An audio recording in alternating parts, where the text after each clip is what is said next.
냄새나요? 나가세요.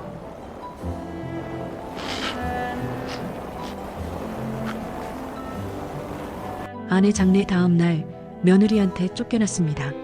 하지만 단 한 장의 계약서가 모든 걸 뒤집었습니다. 아버님, 이제 여기 오지 마세요. 저희도 사정이 있어요. 며느리의 목소리는 얼음장처럼 차가웠습니다. 장례식이 끝난 날 눈발이 흩날리던 마당에서 허리 굽은 노인은 마지막 부탁을 했죠. 오늘 밤만 재워다오. 네, 어머니가 떠난 날인데. 하지만 문은 굳게 닫혔습니다. 아버님, 냄새가 좀 미안하지만 호텔 가세요. 애들도 있고요. 그 말에 노인의 손이 떨렸습니다. 평생 모은 돈으로 사준 아파트, 그 집 대문 앞에서조차 이제 그는 손님도 아니었습니다. 차가운 바람이 목덜미를 스쳤을 때 그는 속으로 다짐했죠.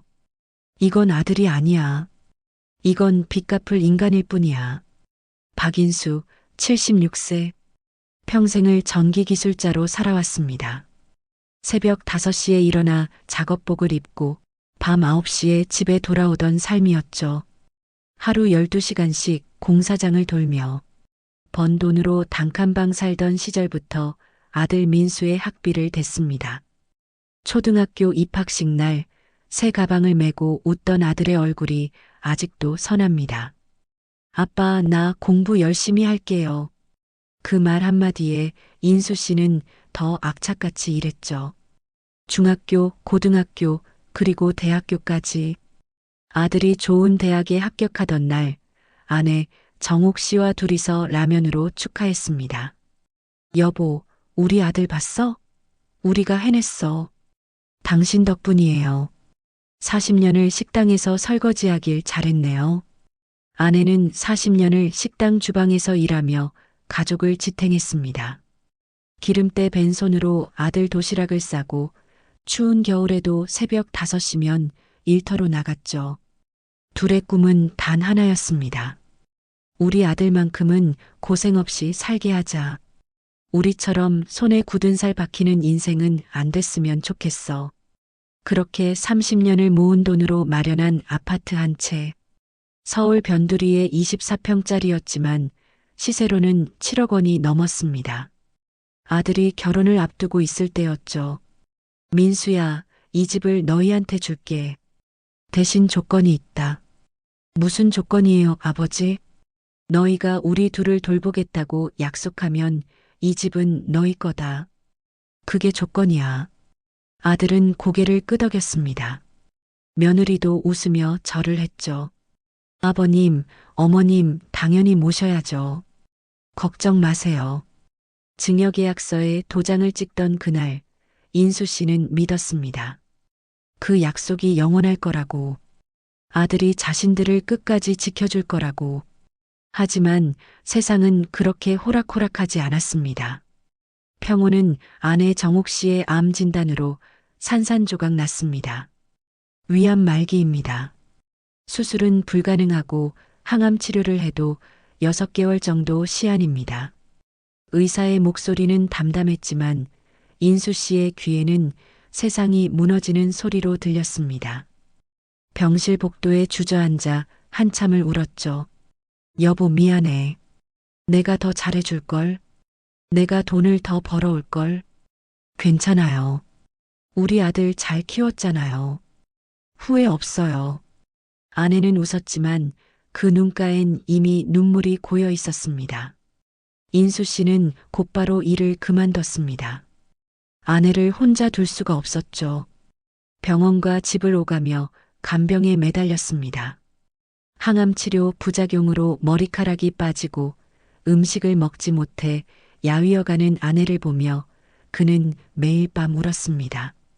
민수야, 엄마가 너 보고 싶다는데 잠깐만 와줄래? 1시간만이라도. 아버지, 이번 주 진짜 바빠요. 회사에서 프로젝트 마감이 코앞이거든요. 그래도 내 어머니가 많이 안 좋으신데. 다음 주에 갈게요. 약속할게요. 하지만 다음 주는 오지 않았습니다. 며느리에게 전화했을 때는 더 냉정한 대답이 돌아왔죠. 아버님, 죄송한데요.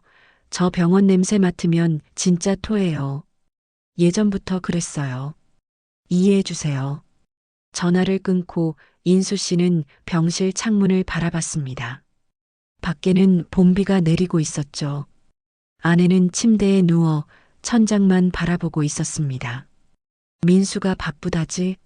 그래, 회사 일이 중요하지. 여보, 미안해. 내가 며느리한테 좀 더 잘해줄걸? 괜찮아요. 나도 이해해요. 하지만 아내의 눈에서 눈물이 흘러내렸습니다. 그렇게 6개월이 흘렀습니다. 아들은 단 3번 병문안을 왔습니다. 올 때마다 30분도 채 있지 않고 회사 일이 있어서요라며 황급히 나갔죠. 장례식장에서도 아들은 달랐습니다. 조문객들과 악수를 나누면서도 스마트폰만 내려다보고 있었습니다. 며느리는 입술만 삐죽거리며 시계만 확인했죠. 아버님, 저희 애가 학원 가야 해서요. 먼저 갈게요. 어머니의 마지막 가는 길인데 손자는 학원이 더 중요했습니다. 장례가 끝난 그날 밤이었습니다.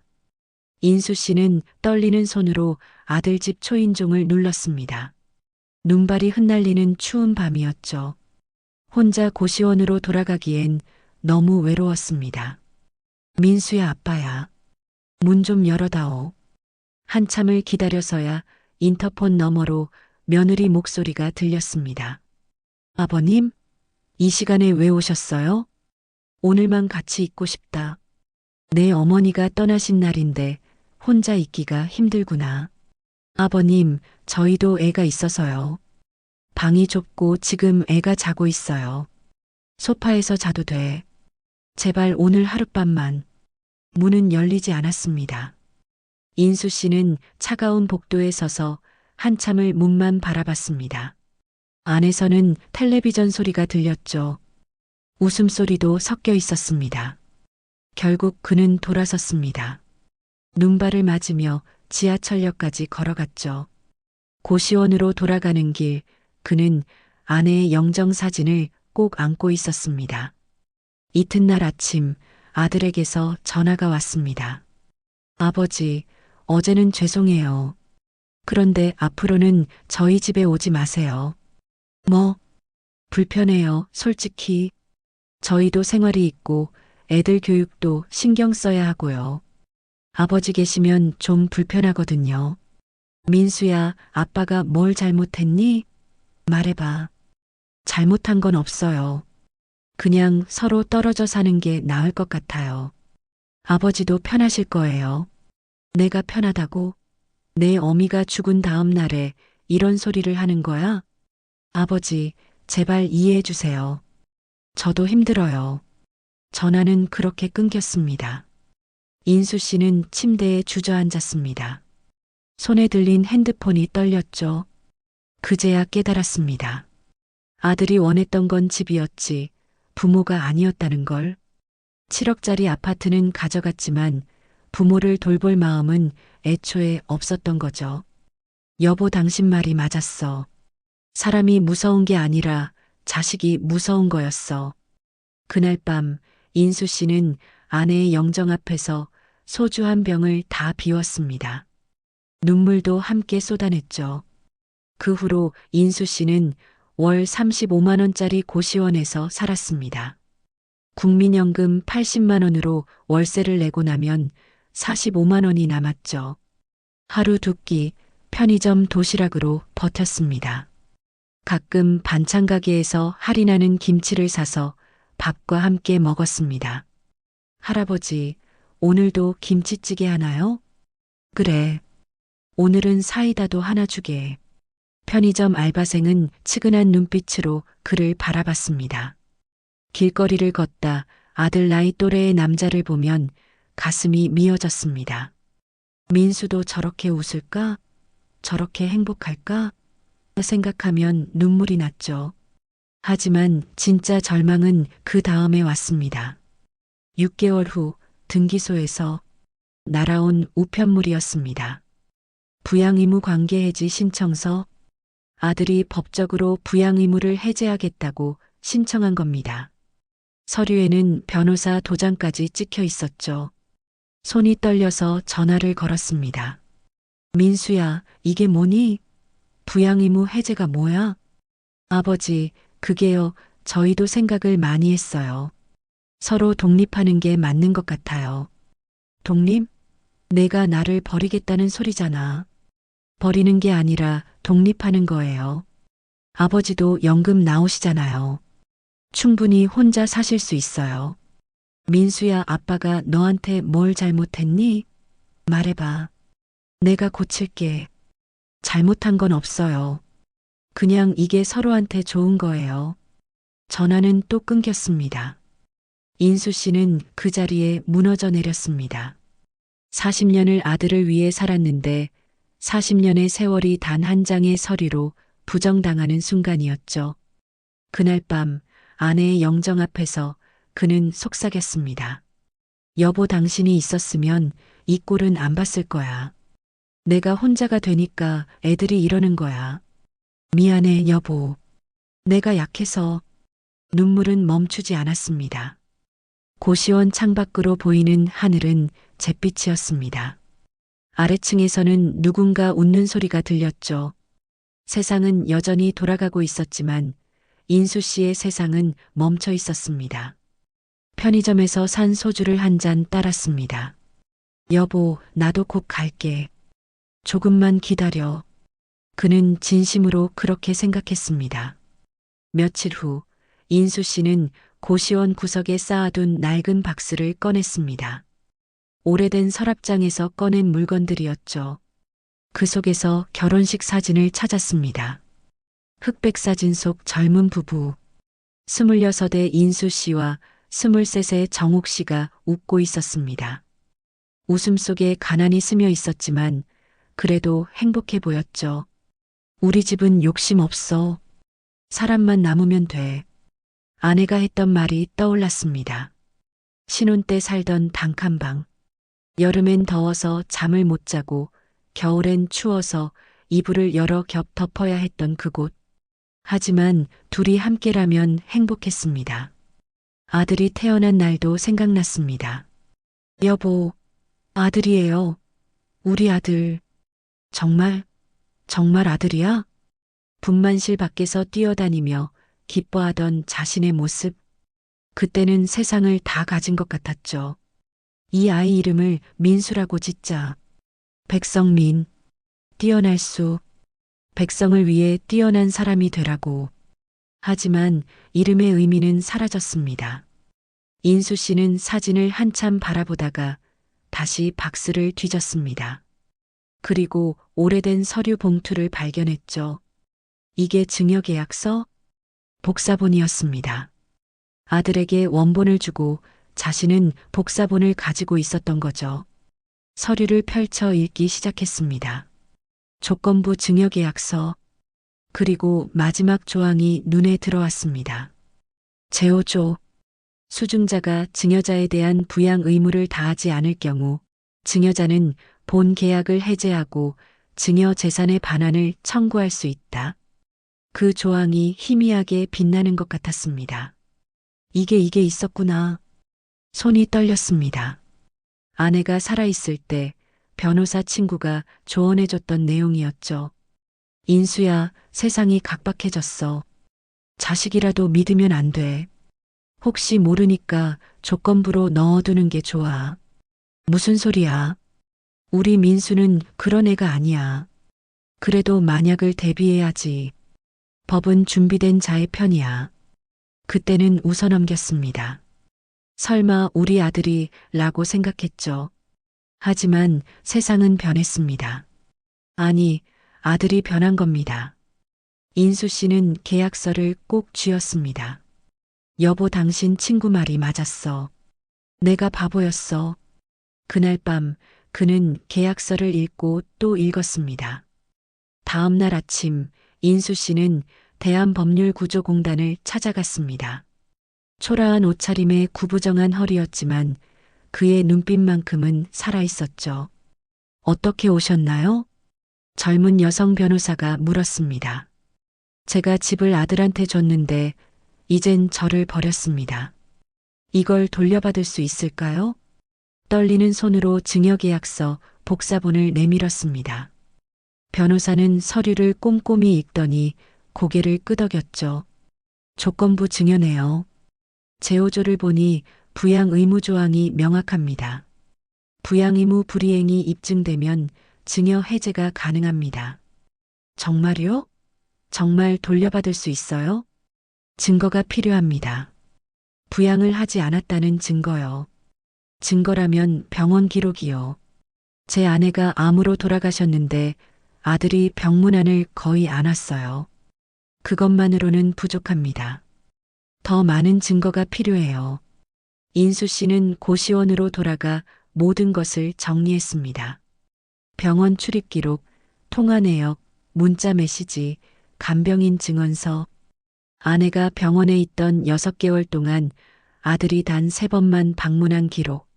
며느리는 단 한 번도 오지 않은 기록. 장례식 당일 조문객 명단에서 아들 부부가 일찍 퇴장한 기록. 그리고 결정적으로 아들이 보낸 부양 의무 해제 신청서. 이거면 충분합니다. 변호사는 확신에 찬 목소리로 말했죠. 소장이 제출됐습니다. 증여계약 해제 및 소유권 이전 청구의 소. 3개월간의 법정 싸움이 시작됐습니다. 첫 재판일. 아들 민수는 고개를 들지 않았습니다. 변호사가 대신 발언했죠.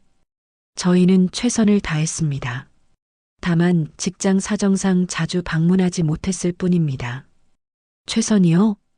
인수 씨의 변호사가 반박했습니다. 6개월 동안 단 3번 병문안, 통화는 주 1회 미만, 장례식 날 2시간만 참석. 이게 최선입니까? 법정은 침묵에 휩싸였습니다. 두 번째 재판.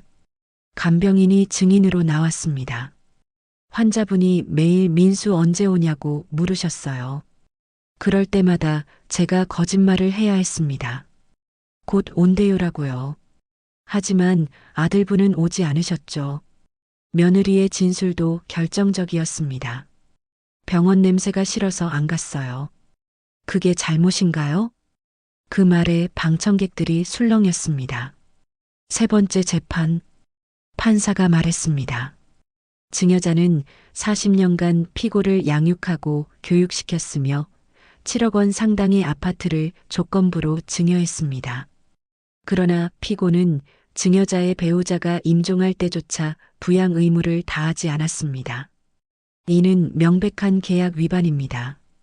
판결문이 낭독됐습니다. 주문. 피고는 원고에게 서울시 구동 아파트에 대한 소유권을 이전하라.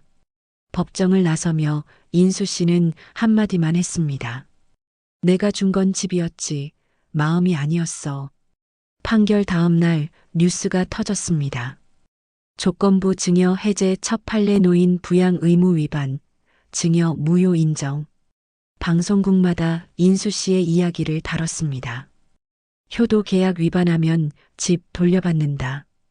7억 아파트 증여 무효 법원, 불효자에게 경종. 복지관 상담 전화가 폭주했습니다. 저도 아들한테 집을 줬는데 이젠 연락도 안 받아요. 저도 소송할 수 있나요? 며느리가 저를 요양원에 버렸어요. 집을 돌려받고 싶습니다. 인수 씨에게도 연락이 쏟아졌습니다. 변호사는 그에게 제안했죠.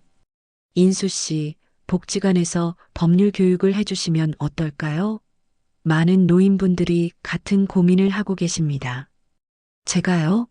저 같은 사람이요? 당신은 이미 많은 사람들의 희망입니다. 매주 토요일 인수 씨는 복지관에서 강연을 했습니다. 재산은 사랑의 증거가 아니라 책임의 증거입니다. 증여할 때는 반드시 조건을 명시하세요. 구두 약속은 아무 의미가 없습니다. 자식을 믿지 말라는 게 아닙니다. 다만 준비는 해야 합니다. 그의 말에 고개를 끄덕이는 노인들이 늘어갔습니다. 눈물을 흘리는 사람도 있었죠. 저도 당한 사람이에요. 그런데 저는 증거가 없어요. 지금부터라도 준비하세요. 늦지 않았습니다. 한편 아들 민수는 사회적 비난을 견디지 못했습니다. 회사에서도 소문이 났죠. 민수 씨, 그 뉴스 당신 이야기 맞아요? 제가 설명할 기회도 없었어요. 언론이 과장한 겁니다. 하지만 아무도 믿지 않았습니다. SNS에는 악플이 쏟아졌습니다. 불효자는 사회에서 퇴출시켜야 함. 7억 받아먹고 부모 버린 인간 쓰레기. 이런 놈이 회사에 다닌다고? 결국 민수는 사직서를 냈습니다. 며느리와도 사이가 틀어졌죠. 당신 때문에 우리 인생 망했어. 나도 억울해. 아버지가 너무한 거야. 3개월 후 민수는 아버지에게 편지를 보냈습니다. 아버지, 죄송합니다. 제가 너무 어리석었습니다. 돈이 중요한 게 아니었는데 제가 사람을 잃었습니다. 용서해 주세요. 인수 씨는 편지를 읽고 한참을 멍하니 앉아 있었습니다. 하지만 답장을 쓰지는 않았죠. 이미 늦었다. 봄이 왔습니다. 인수 씨는 오래된 도심의 조그만 아파트로 이사했습니다. 15평짜리 작은 집이었지만 햇살이 잘 드는 곳이었죠. 여보, 우리 새 집이야. 작지만 따뜻해. 아내의 영정사진을 거실벽에 걸었습니다. 작은 베란다에는 화분을 놓았습니다. 아내가 좋아하던 수선화를 심었죠. 여보, 이거 봐. 벌써 싹이 났어. 매일 아침 물을 주며 아내와 대화를 나눴습니다. 오늘 복지관 가는 날이야. 강에 잘하고 올게. 점심은 김치찌개 끓여 먹을게. 당신이 해주던 그 맛은 아니지만. 집 근처 공원을 산책하기 시작했습니다. 벤치에 앉아 책을 읽기도 했죠. 오랜만에 마음이 편안했습니다. 이제야 다시 집이 된 것 같네. 햇살이 거실벽을 비추는 오후, 그는 미소 지었습니다. 이웃 할머니가 찾아왔습니다. 인수 씨, 밥 한번 같이 먹어요. 그럽시다. 제가 된장찌개 끓일게요. 함께 밥을 먹으며 이야기를 나눴습니다. 인수 씨, 아들이랑은 어떻게 됐어요? 글쎄요, 연락은 없네요. 그래도 혈육인데. 혈육이라고 다 가족은 아니더라고요. 가족은 함께 있을 때 가족인 거죠. 할머니는 고개를 끄덕였습니다. 복지관에서의 강의는 계속됐습니다. 많은 노인들이 그의 이야기를 듣고 용기를 얻었죠. 저도 소송 시작했어요. 인수 씨 덕분입니다. 제 말 좀 들어주세요. 어떻게 하면 될까요? 그는 하나하나 상담해 주었습니다. 저녁에는 일기를 썼습니다. 재산은 나눌 수 있지만 존중은 빼앗기면 안 된다. 돈으로 사랑을 살 수 없고 집으로 마음을 얻을 수 없다. 가족은 피가 아니라 마음으로 이어진다. 어느 날 아들이 문 앞에 나타났습니다. 초인종을 누르지 못하고 한참을 서성이더니 결국 돌아갔죠. 인수 씨는 창문 너머로 그 모습을 보고 있었습니다. 아직은 때가 아니야. 그리고 혼자 중얼거렸습니다. 사랑은 주는 것이고 효도는 지키는 것이다. 그걸 이제 알았다면 이미 늦었다. 아내의 사진을 바라보며 그는 웃었습니다. 여보, 우리 잘 살았어. 후회 없어. 수선화가 노란 꽃을 피웠습니다. 봄바람이 창문을 두드렸죠. 인수 씨는 책을 펼쳤습니다. 오랜만에 읽는 소설이었습니다. 평온했습니다. 시청해주신 여러분 감사합니다.